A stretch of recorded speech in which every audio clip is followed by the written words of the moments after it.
Welcome to Energy Stew. This is Peter Roth, your host. And I'd like to ask you, don't you just love animals? And don't they just love you? How much do they love you? Are they willing to talk to you? Are they willing to give you advice? Maybe a lot of advice. Well, we're going to find out how much advice they have for us by speaking with a woman who has written an incredible book called We Walk Beside You, Animal Messages for an Awakening World. And that's so perfect. And Sandra Mendelson, welcome to Energy Stew. I'm so glad that you wrote this book.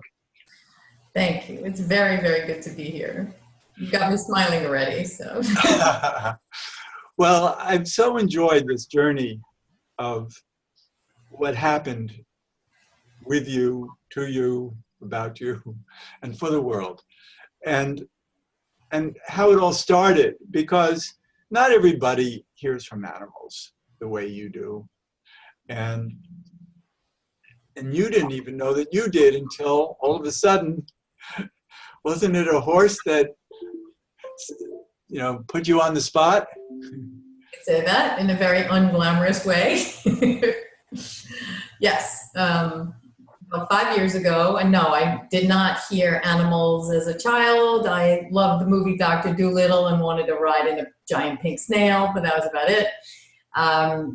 So I was doing polychromatic light therapy, which is a kind of healing treatment on a horse's foot. And I was alone in the barn, and it was bitter cold. There was no one else there, and I heard a voice boom loudly in my head, "This hay is crap." And about 5 minutes later, one of the horse moms came in and announced that there's mold all over the hay. So it started in that very simple, okay, no big deal kind of way. Yeah, and you had corroboration that a horse was complaining to you about something you had no idea about. Why am I reading this? That's exactly right. And, about a couple of weeks later, this same horse was rehabbing from an injury. And typically when a horse is starting to be ridden again, the veterinarian or the trainer will give him a little bit of sedative so he doesn't overdo it and re-injure himself. Normally, if I offered a carrot up to this horse, I was in risk of losing a finger. And this time, while he was waiting to be ridden, I presented a carrot and he wouldn't touch it. And the voice came back, "Get me out of here."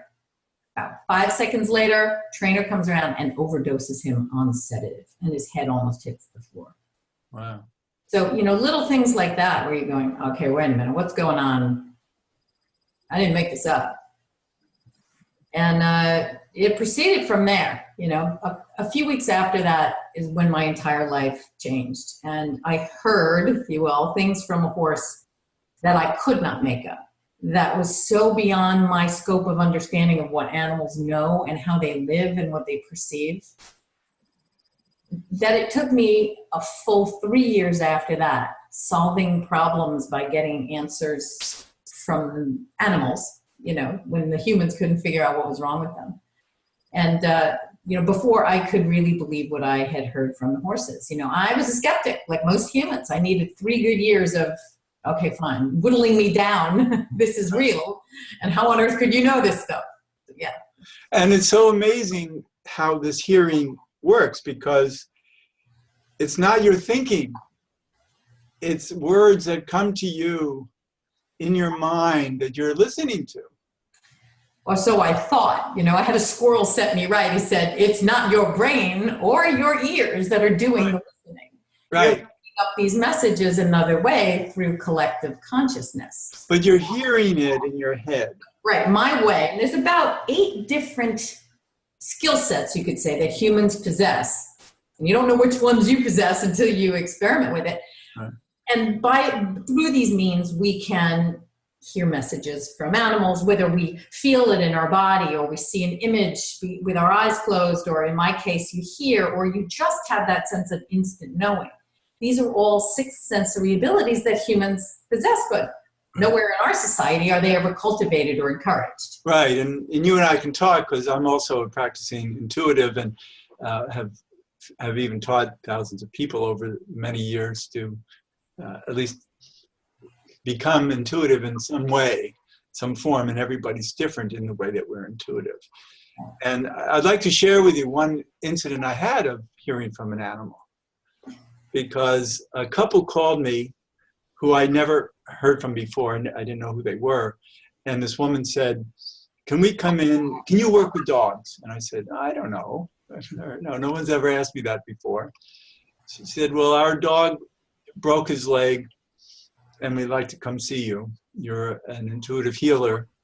And so we'd like to come and see what you have to say. So the two of them came in with their dog, and I'm sitting there, and all of a sudden the dog says, let me tell you why I broke my leg. And I say, okay, whatever. And the dog says, well, I had to break my leg because I needed to keep this couple together because I'm afraid of losing them. And I felt that if I broke my leg, it would cause them to want to be together to help me. So I shared that with this couple. And I had no idea about their marriage or anything. And they said to me, well, that's too bad because we just signed our separation papers this morning. So that dog was doing his best. And it's amazing. So that says a lot about what animals are up to. Yes, what their intentions are and how intentional they are. There are no accidents. They don't just show up. They choose. Like you, and what they do and how they do it. They influence, yes. And the fact that you just validated, these are gifts we all have. And you just allowed it through you. You know, you have enough training to know you possess these skill sets, and look at that breathtaking message that you got. So right. So these messages make sense. But then again, your book, you speak to almost every kind of animal there is. Well, there's a lot more than that, but you know, you can only fit so much in one book. Yeah, right. And I know you're working on another. Maybe there are amoebas that are going to talk. Fish show up in the next book. So what's fascinating is a diversity of the animals who speak to you, and also because of the kind of animals they have different purposes to bring different messages and different purposes in life too. And but what's fascinating is that, and as that you talk about in the book, they actually work with the energy grid. And so they're not just coming from their own brains, because they wouldn't know all the things they know if they weren't tuned into, they call it the energy grid, I call it the universal computer. Perfect, because I actually had a gorilla tell me, you know, that most communication is through the thought stream. And like the squirrel said, they get their energy from this grid. He said, it's like our internet, except we don't need computers. I'm surprised you humans do. So, yeah. Well, we only think we do. I believe that we're all reading on an unconscious level. We're reading so much, and our lives are kind of proscribed through that unconscious knowing and through scripts and patterns that we're here to live in our lives, as the animals are too. And what's remarkable is that we also use this quantum field, universal computer, that they use. And what I loved hearing about in your book is what the birds are doing. Mm-hmm. Yeah, I don't, you know, I had no idea. In fact, I think it was a rhino that told me. Or tiger, forgive me. It was a tiger that told me. The rhino talked about dreaming, another topic. Tiger told me animals don't all get their energy in the same way. That birds are mercurial and get their energy from the transmission of information. So when they showed up, they said, you know, we are like this, you know, greater than Wi-Fi. There is no cell zone. You know, we fly everywhere. We are an information grid over your heads. So their job is to transmit information, carrying threads that others act upon. They're like satellites. Yeah, exactly. Relaying information. Yeah. That's And they're picking it up from above.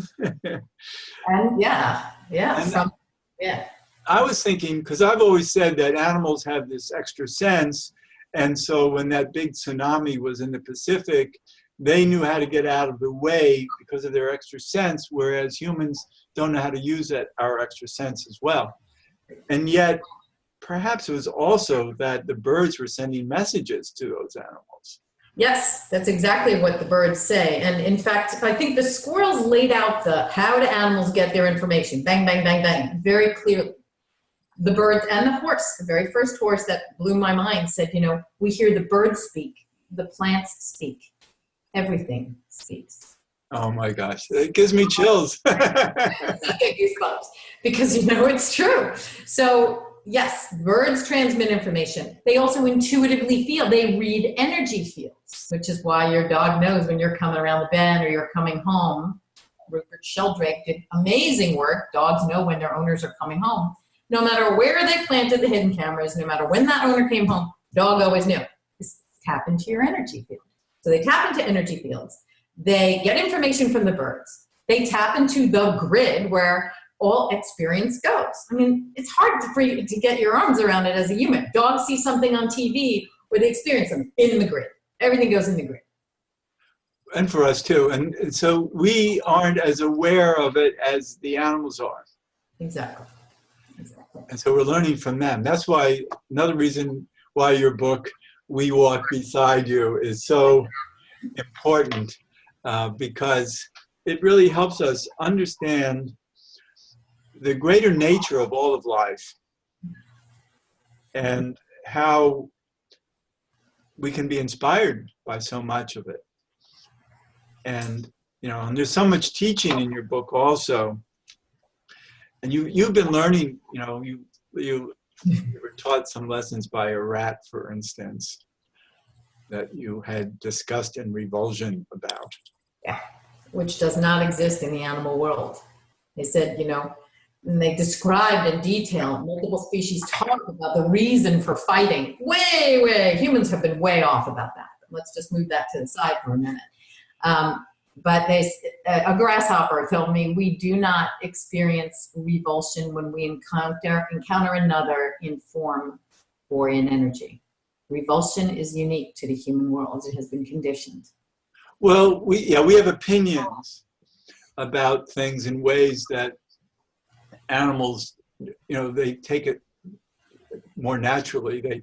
They understand the life itself. They understand, live and die and, the purpose of life and death, so that because they can accept that, they can die.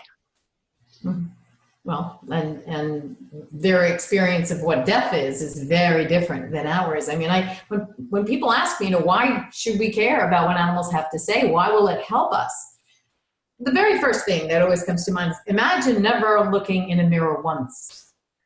Imagine how much happier you would be, because you are not focused on the shell. The shell is just something to love and take care of, but not identify with. And yeah, a lot of animals are pretty grotesque, and yet they love each other. They love themselves. So they are taught there is no difference between loving me and my loving you. To them, it is all one thing. We learn them as two separate things. Another thing is, from what many species tell me, is death is a human construct. I mean, my favorite quote, which of course is committed to memory now, is from a skunk. When I put it out there, I said, okay, who wants to talk about death? And a skunk steps forward, if you will, in my mind. I will talk about death because to us, there is no such thing. It is a human construct. We just hang out in our bodies for a little while until they start to break down. And then we get a new one, like a car. And if you think we keep a new one, and if you think we keep picking the same make, model, and color over and over again, you couldn't be more wrong. We pick different vehicles for different lessons. This time, I'm a skunk. Next time, a porpoise, or a walrus, or even a human. But you have to be ready for that because it's complicated and you have to live in your head and have your senses dumbed down. Yeah. I get a headache just thinking about it. I think that's more rare. I think animals like to be animals, in nature. rather than us complicated, difficult, Well, limited you beings. know what? This is another thing that they get. And if we knew this, see, they know and we believe. Big difference. You know, there's no question. To them, you don't know what you know you're coming back, but you don't know as what, because you don't know what form will hold the lessons that your soul needs to learn. So, you know, I asked a crow, what were you? He said, I was a cat, I was a bull, I was a snail. I said, what about a human? He said, not yet, but stay tuned. So it's not like you choose. Your soul chooses. Your personality doesn't choose. I like the idea of choosing power animals for ourselves. Oh, yeah. Or they choose us. I once did a shamanic journey where I was looking for my power animal, and I was passing all these great animals in the journey going, well, maybe, oh, I hope it's you. Oh, I hope it's you. I'd love for you to be my power animal. And they all ignored me. Until all of a sudden, I get grabbed on the shoulder. I learn to look around, and it's an owl, and saying, "Guess what?" And that was it. And it makes sense for me that it's an owl. It made too much sense. I'd rather be maybe an elk or something, you know. Once again, do you get to choose, or is it what you need, right? Well, right. I mean, I certainly have my limitations, human limitations, that there are some animals that I think could make up for it. Obviously, I'm supposed to have those limitations. And, yeah, well, we all have our opportunities.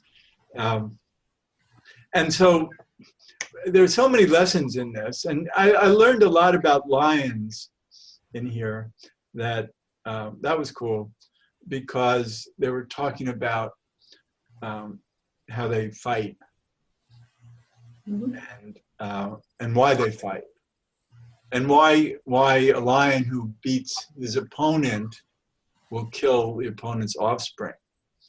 That sounds totally cruel, but the way it looks like is that, you know, it's survival of the species.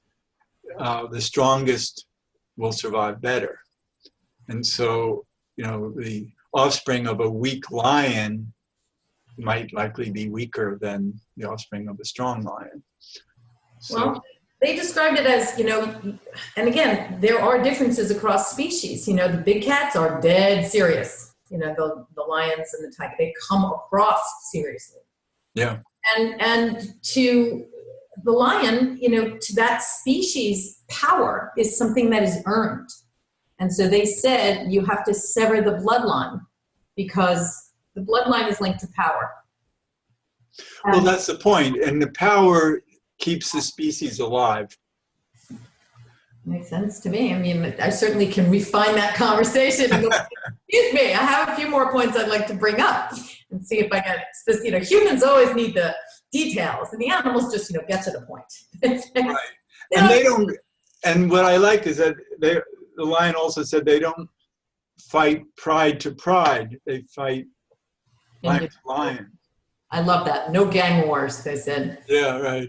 But when they fight, and we always think they're fighting for a mate, they're like, you know, you should tell this to the behaviorists who are off the mark. I'm like, okay, I'm not picking fights with anybody, but the battle is as much an energetic one as it is a physical one. That the winner is more evolved, is a better leader, is a better diplomat, negotiate arguments between them better, you know, so that's who wins. Right, but, you know, but then again, there are other ways of looking at battles that people can, or I think I'm thinking of people who might be winning battles, but in the end are going to lose the war because they're tricky or, you know, arrogant. They are reaching a lower denominator and becoming powerful through, you know, a lower energy. That in the end, you know, it's self-destructive. And again, what road they choose is also unique to the individual as well as to the species. You know, what I heard about how eels fight to the death, right? Other species don't fight to the death. Some do, but some don't. And what I was told is they're not fully here. You know, they're in other words, they're very unevolved, if you know what I mean. That eels have not fully come into vibrationally the space that other species have. Does that make sense? This also says a lot about humans being unevolved too. But yeah, where are we choosing to focus? Because the reason the animals haven't given up on us is because if they hear our thoughts and they get all this information globally, they know about all the millions of beautiful humans that are waking up, that are choosing, if you will, the high road. This is how I'm going to live my life. This is how I'm going to treat other people, animals, the planet. You know, there's a lot of beauty going on right now. And and you had that in your book because there was a chimp who was quite negative. Oh yeah, sounded just like a human. That one blew my mind. I was so excited to tune into chimps after hearing from these other species. I'm like, oh, I'm going to do Jane Goodall proud. And then I get, what is this, another study? I'm like, oh my goodness. He said, no, it's not a study. And he's like, yeah, good luck to you. It's too late. And just negative, negative, negative. And yet, and this is actually a fun story. A couple months later, after this kind of negative chimp, like, it's too late. You've destroyed our habitats. There's going to be darkness. There's going to be destruction. You know, humankind has set this ball in motion and it's too late. Okay, great. A few months later, the chimps come through and they're jumping up and down and they're like, we almost gave up on you humans, but in the last few months, the changes have been miraculous. Great efforts going on, especially in Asia. I had no idea what they were talking about. 4 months later, I see what China is doing. They just announced 60,000 soldiers are now going to be redeployed to plant trees. There was this Disney Asia movie that came out, hundreds of thousands of acres designated to preserving these rare species, you know, in the middle of China. And I'm just like, the chimps knew this before we did. Got it from the grid, you know? Right, it's interesting. Yeah. So, stuff going on. yeah, and you know, so what's exciting is that not only is there so much in your book that is really an opportunity for everybody to read, but they still talk to you. Well, you know, I like to tell everybody, look, it's not like I just walk around and it's like Dr. Dolittle and I never have to sit still. I never have to go through quiet times where they don't show up. They do lead busy lives. And they actually said, you can't use this as a crutch. I went, oh, you know, like I'm learning and I can't hide behind the animals and have that be my full definition of self. I'm still on a path. I still have to be human and grow and deal with discomfort. And it's not like I always have my animals going, yeah. But they have done some really fun things since the book, I must tell you. There are super athletes in the animal world.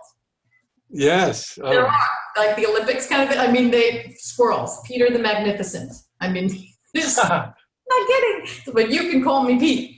I'm just trying to say, you know, we're much more like you than you think. We have to train and push ourselves every day. I'm never afraid. Others fall to their death, but not me. But we can't dawdle because we still have to find our own food and care for our families. And we have to show up when we don't want to or our leg hurts. Wow. No, that's beautiful. You know, that's so much fun in your book is that you hear from so many different animals and they all have different stories.